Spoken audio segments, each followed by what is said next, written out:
My name is Anne Hardrick. I'm a senior English major with a WRTC minor.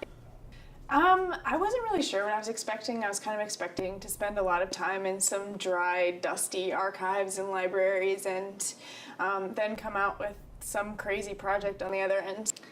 Well, I think one of the first things that we really had to do was dive deep into just a bunch of raw historical data to find out what we were even supposed to be talking about.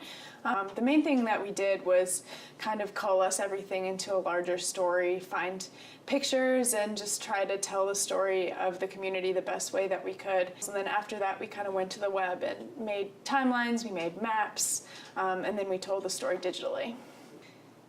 Well, it was really hard to find the history of this and, kind of include every person. We hadn't lived through this history, and most of us aren't even from Harrisonburg, so that was the hardest part for me, I think, was just, trying to make sure that everybody felt like they were there in the project, and, I think we ended up doing a really good job of that. I think that I realized how important it is to honor local history. It's easy for us to pass through as JMU students, and we never make real roots to the community, and we never kind of figure out what kind of struggles they went through. But I think that knowing the history of a place where you live is really important, and knowing what the people who live here went through and how they made it what it is today is really important. I think that the exhibit opening was definitely my favorite memory.